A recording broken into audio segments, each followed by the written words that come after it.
नमस्कार दर्शक बंधु शुभ सकाळ आज हूँ 23 अगस्त शनिवार आज रही देश विदेश राज्य 20 गुरुत्वपूर्ण खबर भल लगे वीडियो को लाइक करेंगे सहित चैनल नुआ सब्सक्राइब कर आपन जिलार ना लिखिदेवे जहाँफल प्रत्येक दिन आप जिलार खबर पाइपर तेज कौन रही आज खबर चलता नजर पकाइबा। प्रथम खबर अगस्ट 29 राज्यव्यापी छुट्टी घोषणा कले मुख्यमंत्री मोहन चरण माझी सरकारी छुट्टी घोषणा करिसेंती। राज्यर समस्त सरकारी कार्यालय बंद रहिबो एने राज्य सरकार पक्षर निर्देशनामा जारी मध्ये कराइछि। तबे कथा उठछि अगस्ट 27 तारिख रे गणेश पूजा कारण सरकारी कार्यालय बंद रहिबो किंतु केउ कारण सरकार पक्षर 29 तारिख रे छुट्टी घोषणा कराइछि से नै तथ्य मध्ये जना पड़ू नाही। परवर्ती खबर सरकारी बस रे मागणा यात्रा एणिकी सरकार बड़ घोषणा करिसेंती। परिचय पत्र देखाई मागणारे स्कूल जिबे एवं कॉलेज जिबे छात्र छात्री माने। तबे कह जाउछि जे प्रथम टू आरंभ करिकि युक्त 2 पर्यंत सबु पिला मागणारे बस रे जाई परिबे। ता सहित मध्ये एनेकी गणशिक्षा मंत्री नित्यानंद गंड सूचना देइचंती। भारतीय शिक्षा नीति अनुसार प्राथमिकतार व्यापक परिवर्तन हेबो। परवर्ती खबर गोटे बिल बर्बाद करदेला पाखापाखि 2 लाख चाकरी 40,000 कंपनी ता सहित मध्य कोटी कोटी टंका मध्य भारत किछि वर्ष हेबो ऑनलाइन गेमिंग जोर वृद्धि पाइथिला जहाफल युवपीढ़ी मध्य क्रेज देखा मिलता। ता सहित मध्य युवक सर्वशांत होई आत्महत्या करिया पे बाछुतले एनेकी संसद ऑनलाइन गेमिंग प्रमोशन और रेगुलेशन बिल 2025 गृहीत होईची। विशेष कथा होची राज्यसभा हट्टगोल मध्य ए बिल बिना वितर्क रे पारी होईची कारण ऑनलाइन गेम संपर्क में कौन विरोधी पार्टी मध्य केही किछि कहि नांती। ये गोटे एमिति ई स्पोर्ट्स सोशल गेमिंग जाफल मनी गेम हराई समस्ते सर्वशांत हो जाउतले एने कि सरकार कहछन जे जिए ए गेम प्रमोशन करिवो ताकू 1 वर्ष जेल एवं ता सहित मध्य 50 लाख फाइन आ जिए ए गेम तैयारी करिबा चलेबो ताकू मध्य 2 वर्ष जेल 2 कोटी टंका फाइन दिया देबो बोली कह जाउची। परवर्ती खबर आधार कार्ड को नहीं सुप्रीम कोर्ट को बड़ राय। आधार कार्ड एक नागरिकतार प्रमाण पत्र नुहे बोली कह जाइछि। एसआईआर प्रक्रिया आधार कार्ड समेत 11टी दस्तावेज ग्रहण करबा उचित। ता सहित मध्ये कह जाइछि आधार कार्ड आपणकर नागरिकतार नुहे जे कोनोसी लोक आसी आधार कार्ड मध्ये करि परिबे केवल निजे एवं नागरिकतार प्रमाण पत्र एवं जन्म प्रमाण पत्र दरकार ता सहित मध्ये आपणकर वोटर आई कार्ड दरकार। परवर्ती खबर स्कूल छुट्टी हेबा परे श्रेणी गृह ताला पकाई घर को पड़ेले शिक्षक।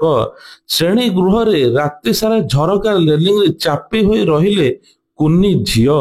तेबे कह जाउछि जे विशेष करी अंधार रात्रि श्रेणी गृह काटिछि कुन्नी झियो जीवन विकल रे झरका भांगी बाहर को बाहर पे चेष्टा करिछि हेले दुर्योग को झरका रेलिंग रे चापी होई आहत होइचंती।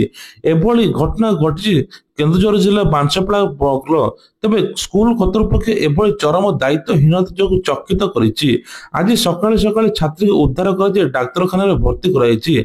झरका रेलिंग रे चापी होई रहिथिला कुन्नी झियो प्रधान शिक्षक गौरी हरि महांत को मध्य अवहेला पे निलंबन करा जाइछि। केन्दुझर जिला बांसपड़ा सरकारी विद्यालय रे एमली घटना घटिछि। तेबे कह जाउछि छात्रींकर मध्य एमिति अवस्था होइतिला जीवन मध्य विपद रे पड़िथिला। परवर्ती खबर फैंस को लागिला झटका लाइव देखि परिबेनी Bharat Pakistan Asia cup.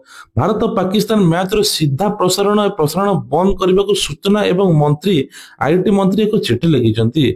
Social media रे चिठी शेयर कर सांसद कहछन जे तांको सरकार ठारो आशा करूछन ताहा करिवे। से चिठी रे कहछन जने सांसद भाବରେ नुहे बरम नागरिक भाବରେ चिठी लिखिछंती। से कहछन भारत पाकिस्तान को विश्व सम्मुख रे प्रकाश करिया पई प्रतिनिधि मंडल पठाइछि जेउथरे ताकू शामिल कराइछि। एपरि परिस्थिति पाकिस्तान मैच सहित खेलिबा पई भारतर निष्पत्ति ग्रहणीय नुहे। तबे प्रियंका चतुर्वेदी कहते एशिया कप रे भारतर अंशग्रहण पाकिस्तान विकल्प मैच बीसीसीआई एवं क्रीड़ा मंत्रालय जीत गंभीर निराशा रही। क्रीड़ा प्रेम रे बाहाना रे ए मैच को हेबाक थिबा आतंकवाद प्रसार करुथिबा एवं देश विरुद्ध रे ठिया होई नैतिक साहस अभाव को दर्शाउछि। तबे कह जाउछि जे ताको चिठी आउरी उल्लेख होइछि विश्वर इतिहास उदाहरण परिपूर्ण जेउठारे देश माने क्रीड़ा को नीति को बाछितले तेबे जुगरे आफ्रिकार बॉयकट एवं दशक धरी ओलंपिक बॉयकट एवं संप्रति अनेक अनुमोदन सत्ते पाकिस्तान हॉकी दल ଭାରତରେ ଏସିଆ କପ୍ ଖେଳିବାକୁ ମନା କରିବା ଭଳି ମୁଁ ସରକାରକୁ ମନେ ପକାଇ ଦେବା ପାଇଁ ଚାହୁଁଛି 1990-91ରେ ଭାରତ ପାକ୍ ଉତ୍ତେଜନା ବୃଦ୍ଧି ପାଇଲା ପରେ ପାକିସ୍ତାନ ଏସିଆ କପ୍ ବୟକଟ୍ କରିଥିଲା। ତେବେ ପୁଣି କାହିଁକି ଏହି ମ୍ୟାଚ୍ ହେଉଛି? ଆଉ ଗୋଟେ ବଡ ଖବର, ଏଥର ଡ୍ରିମ୍ 11 ବା ସର୍କଲ 11 ଖେଳି ପାରିବେ ନାହିଁ। 3 କୋଟି ଥର ଯୋଉମାନେ ପାଉଥିଲେ ଭୁଲି ଯାଆନ୍ତୁ। ଅନଲାଇନ ଗେମିଂକୁ ଏବେ ରାଷ୍ଟ୍ରପତି ଦ୍ରୌପଦୀ ମୁର୍ମୁ ଅନୁମୋଦନ କରିଛନ୍ତି। ଏହି ବିଲ୍ ଅନୁସାରେ କୌଣସି ପ୍ରକାର ଅନଲାଇନ ଗେମିଂ ଚାଲିବ ନାହିଁ। ଖୁବ୍ ଜଲ୍ଦି ଯେକୌଣସି ଅନଲାଇନ ପ୍ଲାଟଫର୍ମ ଗେମ୍ ଅଛି ତୁରନ୍ତ ବନ୍ଦ କରାଯିବ। ଏନେକି ବଡ ଘୋଷଣା ହୋଇଛି। ଛୋଟ ଛୋଟ ପିଲାମାନେ ଭାବ ହେଇକି ଏସବୁ ଗେମ୍ ଖେଳୁଥିଲେ, ଲକ୍ଷପତି କୋଟିପତି ହେବା ଚକ୍କରରେ ସବୁକିଛି ସର୍ବଶାନ୍ତ କରୁଥିଲେ। ଏନେଇ ରାଷ୍ଟ୍ରପତି ମଧ୍ୟ ମନା କରିଛନ୍ତି ଏହି ଗେମ୍ ଗୁଡିକ ମଧ୍ୟ ବନ୍ଦ ହେବ। ପରବର୍ତ୍ତୀ ଖବର, ଚାନ୍ଦା ଆଦାୟ ଏଥର ମଧ୍ୟ ବନ୍ଦ ହେବ। ଆସୁଛି ଶ୍ରାବଣ ଋତୁ, ଏନେଇକି ଦଶହରା ଗଣେଶ ପୂଜା ମଧ୍ୟ ଆସୁଛି। ତେବେ ଯୋଉମାନେ ଜବରଦସ୍ତି ଚାନ୍ଦା ଆଦାୟ କରିବେ ତାଙ୍କ ଉପରେ ଦୃଢ କାର୍ଯ୍ୟାନୁଷ୍ଠାନ ନିଆଯିବ। ଏନେଇ ଡିଜିପି ଯୋଗେଶ ବାହାଦୁର ଖୁରାନିଆ ସୂଚନା ଦେଇଛନ୍ତି। ଆସୁଛି ଆଗକୁ ଶ୍ରାବଣ ଋତୁ, ଏହି ସମୟରେ ବ୍ୟକ୍ତିବିଶେଷ ବେଆଇନ ଚାନ୍ଦା କରିବା, ଆଦାୟ କରିବା, ପୂଜା ଉତ୍ସବ ପାଳନ କରିବା ପରି ଘଟଣା ନଜରକୁ ଆସିଥାଏ। ଏସବୁ ବନ୍ଦ ରହିବ।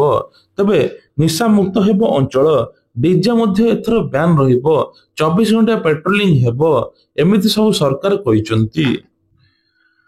ପରବର୍ତ୍ତୀ ଖବର ଅଛି, ଭାରତ ବାହାର କଲା ନୂଆ ରାସ୍ତା। ଏଇ କିଛି ଦିନ ହେବ ଆମେରିକା ରାଷ୍ଟ୍ରପତି ଡୋନାଲ୍ଡ ଟ୍ରମ୍ପ ଭାରତର ଅର୍ଥନୀତିକୁ ମୃତ ଅର୍ଥନୀତି ଏବଂ ଡେଡ୍ ଇକୋନୋମିକ୍ ବୋଲି କହିଥିଲେ। ଆମେରିକା ତାରିଖକୁ 50% ବୃଦ୍ଧି କରିବା ପାଇଁ ଘୋଷଣା କରିଥିଲେ। ତେବେ ଆମେରିକା ରାଷ୍ଟ୍ରପତି ବିବୃତ୍ତି ପରେ ଦୁଇ ଦେଶ ମଧ୍ୟରେ ସମ୍ପର୍କ ସାମାନ୍ୟ ତିକ୍ତ ହୋଇଛି। ଭାରତ ଓ ଆମେରିକା ମଧ୍ୟରେ ବାଣିଜ୍ୟ ଆଲୋଚନା ପ୍ରାୟତଃ ସ୍ଥଗିତ ରହିଛି। ଏବେ ଭାରତ ଏହାର ଉଚିତ ଜବାବ ଦେବାକୁ ନିଷ୍ପତ୍ତି ନେଇଛି। ଆମେରିକା ତାରିଫରେ ନା ନଇଁବା ପରେ ପରବର୍ତ୍ତୀ ମୋଦୀ ସରକାର ମଧ୍ୟ ପ୍ରତିଷେଧମୂଳକ ପଦକ୍ଷେପ ନେଇଛନ୍ତି। ତେବେ ରୁଷ ନେତୃତ୍ୱାଧୀନ ୟୁରେସିୟନ ଅର୍ଥନୈତିକ ସଂଘ ବା ଇଏଇୟୁ ସହିତ ନୂତନ ବାଣିଜ୍ୟ ଆରମ୍ଭ କରିଛି ଭାରତ। ମସ୍କୋରେ ଭାରତ ଇଏଇୟୁ ସହିତ ମଧ୍ୟ ଯୁକ୍ତି ଏବଂ ବାଣିଜ୍ୟ ଚୁକ୍ତିନାମା ଏଫଟିଏ ସହିତ ସର୍ତ୍ତାବଳୀ ସ୍ୱାକ୍ଷରିତ କରିଛି। ଭାରତ ପକ୍ଷରୁ ବାଣିଜ୍ୟ ବିଭାଗର ଅତିରିକ୍ତ ସଚିବ ଅଜୟ ଭାଦୁ ଏବଂ ୟୁରୋପିୟନ ଇକୋନୋମିକ୍ କମ୍ୟୁନିଟି ଇଇସି ର ବାଣିଜ୍ୟ ନୀତି ଉପରେ ମଧ୍ୟ ମିଖାଇଲ ଚୁକ୍ତିନାମାରେ ସ୍ୱାକ୍ଷର ହୋଇଛି। ଆମେରିକା ସହିତ ଆଲୋଚନା ବିଫଳ ହେବା ପରେ ପ୍ରଧାନମନ୍ତ୍ରୀ ନରେନ୍ଦ୍ର ମୋଦୀ ବ୍ରାଜିଲ ଉପରାଷ୍ଟ୍ରପତି ଲୁଲା ଏବଂ ରୁଷର ରାଷ୍ଟ୍ରପତି ପ୍ରଧାନମନ୍ତ୍ରୀ ଭ୍ଲାଦିମିର ପୁଟିନଙ୍କ ସହିତ ଫୋନ ଯୋଗେ ମଧ୍ୟ ଆଲୋଚନା କରାଯାଇଛି। ପରବର୍ତ୍ତୀ ଖବର, ରାସନ କାର୍ଡରୁ ବାଦ ପଡ଼ିଲେ 19 ଲକ୍ଷ ହିତାଧିକାରୀ। ଇକେୱାଇସି କରିନଥିବାରୁ ରାସନ କାର୍ଡରୁ ବଞ୍ଚିତ ହେବେ ପ୍ରାୟ 19 ଲକ୍ଷ ହିତାଧିକାରୀ। ଏହି ହିତାଧିକାରୀ କେବଳ ରାସନ କାର୍ଡରୁ ନୁହେଁ ବରଂ ସରକାରୀ ଯୋଜନାରୁ ମଧ୍ୟ ବଞ୍ଚିତ ହେବେ ବୋଲି ଖାଦ୍ୟ ଯୋଗାଣ ଖାଉଟି କଲ୍ୟାଣ ମନ୍ତ୍ରୀ କୃଷ୍ଣଚନ୍ଦ୍ର ପାତ୍ର ସୂଚନା ଦେଇଛନ୍ତି। ଇକେୱାଇସି ନହେଲେ କେବଳ ରାସନ ନୁହେଁ ବରଂ ଗରିବଙ୍କ ଯେତିକ ସହାୟତା ସରକାର ଦଉଥିଲେ ସେସବୁ ବନ୍ଦ ରହିବ। ତେବେ କୁହାଯାଉଛି ଗଞ୍ଜାମ ଜିଲ୍ଲାରୁ ସର୍ବାଧିକ 1,78,000 ହିତାଧିକାରୀ ରାସନ କାର୍ଡ ଇକେୱାଇସି କରିନାହାନ୍ତି। ସେହିଭଳି ମୟୂରଭଞ୍ଜ, କଳାହାଣ୍ଡି, କେନ୍ଦୁଝରରେ ମଧ୍ୟ ଲକ୍ଷାଧିକ ହିତାଧିକାରୀ ଇକେୱାଇସି କରିନାହାନ୍ତି। ଇକେୱାଇସି କରିନଥିବା ହିତାଧିକାରୀ ମାନେ ଜୁନ 30 ସାମଗ୍ରୀ ମଧ୍ୟ ବନ୍ଦ କରି ଦିଆଯାଇଛି।